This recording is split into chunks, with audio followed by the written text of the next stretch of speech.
اللهم صل وسلم وبارك على سيدنا محمد وعلى اله واصحابه اجمعين. ازيكم حبايبي، عاملين ايه؟ يا رب تكونوا بخير. النهارده بقى انا عندي ديك بلدي كده دبحاه، وعندي فردة حمامة كده غلبانة لوحدها وحيدة كده، فهعملها معاه بطريقة حلوة كده، هحشيهم الاتنين. الفيديو ان شاء الله يعجبكم، يبقى خفيف كده، وما تنسوش طبعا اللايك. وزي ما انا قايله لكم ان انا ما عنديش بوتاجاز تحت، فبعمل في الكاتل، فبيقوم بالواجب يعني. عشان ايه؟ اعمل انضف الديك زي ما انتوا شايفين كده رقبه الديك. مش عارفه عامله ازاي، حاسه ان الديك هيجري. بس طبعا على مين، انا مش هسيبه. وفردة الحمامة اهو انزلها في المية السخنة،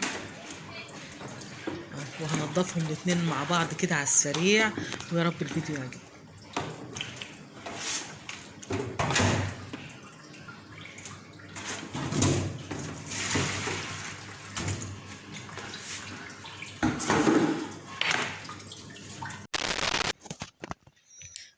طبعا احنا بنشيل بقى الريش اهو زي ما انتوا شايفين كده، والميه ما تكونش سخنه قوي، لان الديك صغير، ولو غليت الميه جامد الديك بيتسلخ منك، والجلد بتاعه كله بيتقطع، وطبعا بيبقى شكله وحش. لا بتعرفي تحمريه ولا بيبقى شكله متهربت كده، مبقاش حلو. الميه ما تبقاش سخنه قوي بالنسبه للطيور اللي هي بتبقى صغيره في السن.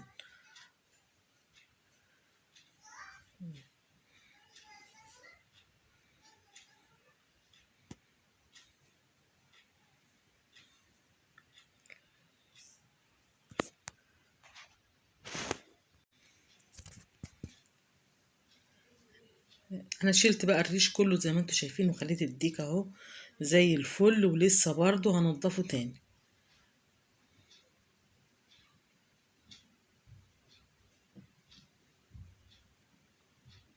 مخليش فيه ولا ريشة طبعا، عشان ما يبقاش الشوربة بتاعتك مش نظيفة.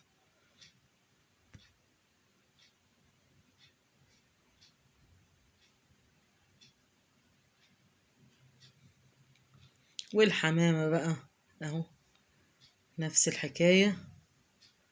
انا الحمام بتاعي ولله الحمد يعني باظ، يعني ما عدتش بلاقي غير الفردة، والله كل فين وفين اما الاقي فردة حمام، فالحمد لله يعني.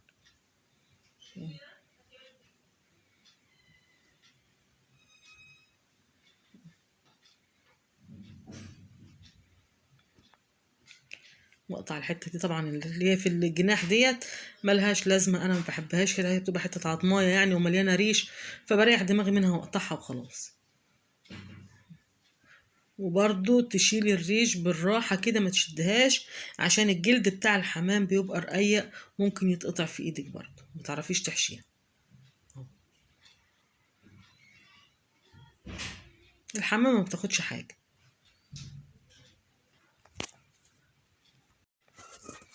انا بقى نضفت الديك والحمام اهو زي ما انتم شايفين، بقطع الرجلين وبفتحها من ورا بالراحة كده، بخلي الفتحة صغيرة عشان الحشو ما يقعش.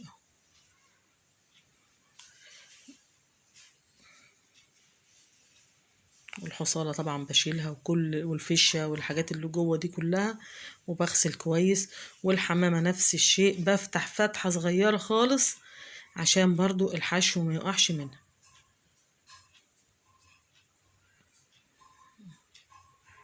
والمرارة اشيلها بالراحة.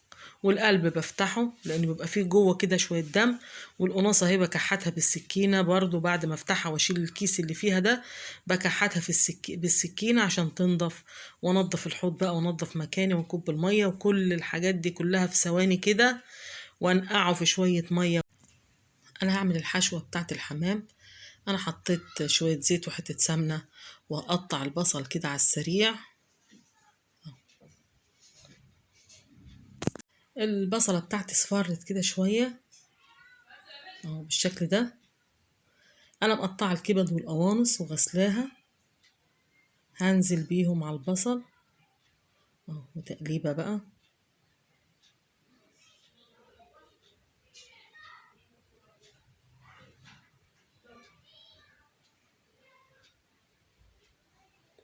بعد كده بقى انا عندي اهم حاجه طبعا في حشوه الحمام، الفلفل الاسود اهو، رشه حلوه كده محترمه.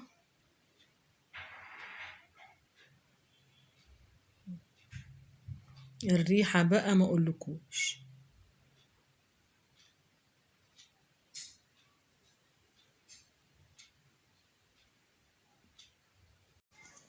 شوحت بقى الكبد والقوانص في البصل والفلفل الاسود، وحطيت شوية بهارات كده فحفحوا الدنيا اهو. وهنزل بكوباية مية، ما تكتريش مية، انا عايزة الرز نص نص سوا. وهحط شوية ملح بس كده.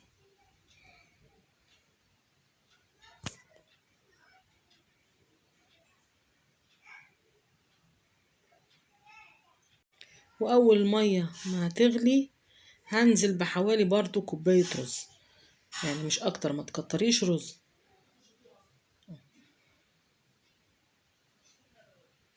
انا عاملة كوباية عشان طبعا الديك هياخد رز اكتر من الحمام. تقليبة كده واغطي عليه، شايفين شوية المية صغيرين يعني مش كتير، الرز باين اهو من الجنب. هغطي عليه طبعا، واول ما يبقى نص سوا هقفل عليه. الرز استوى نص سوا زي ما قلت لكم قبل كده، وانا فسيبته شويه يبرد. وبالمعلقه بحشي كده بالراحه، بحشي الحمامه، بس هو طبعا لسه سخن برضو لان انا مستعجله عايزه اعمل الفيديو واخلص. لكن انت لو انت بتعملي بقى فحاولي ايه تسيبيه يبرد شويه بيبقى احسن يعني. بحشي الحمامه وما تكتريش رز، لان طبعا انت بتحطي الرز هو كده كده نص سوا، اما بيتحط في الشوربة بيزيد، وممكن انت لو انت زودتي في الحشوة الحمامة بتاعتك ايه بتفرقع. فانت بالراحة كده وما تحشيش كتير، بمعلقة صغيرة احسن طبعا، لان ايه بتدخل لجوه وبتبقى مريحة في الحشو.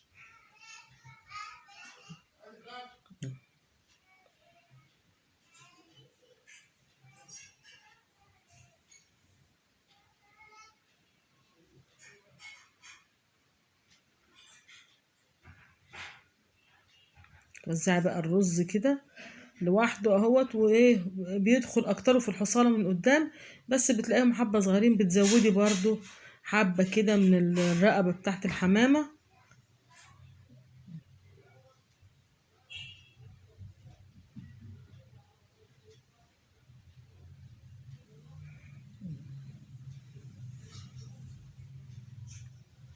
وتكتفيها كده من ورا اهو، بتدخلي الرجلين كده بالراحة.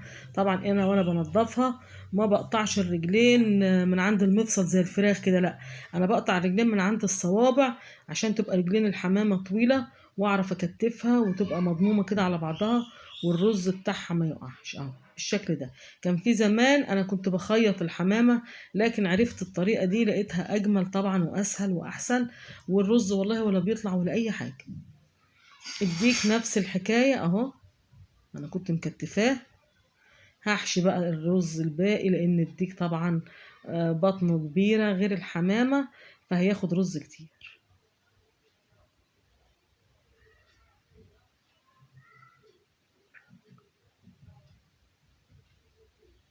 هما شوية الرز اللي انا عاملاهم كانوا مظبوطين بالظبط على قد الحمامة والديك، اللي هي كوباية الرز اللي انا عملتها.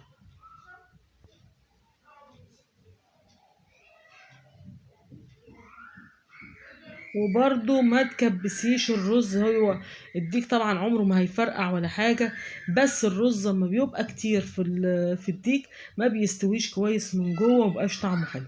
فبرضو نخلي برضو الرز كده ايه مهوي، ما اكبس قوي قوي يعني اهو، يا دوبك كده حبة صغيرة.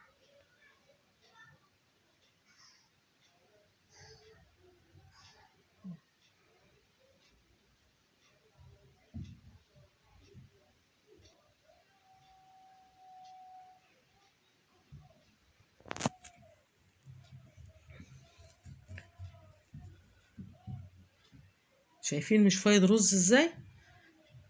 وبكتفه برضو اهو زي الحمامة بالظبط، من غير تخييط ومن غير حاجة، والرز ما بيطلعش ولا اي حاجة منه.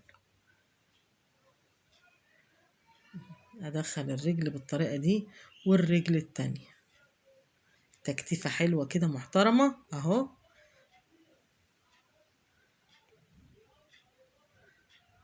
وفي رز واقع عليه من بره بشيله، وباجي برضو بالرقبة بحط فيها شوية.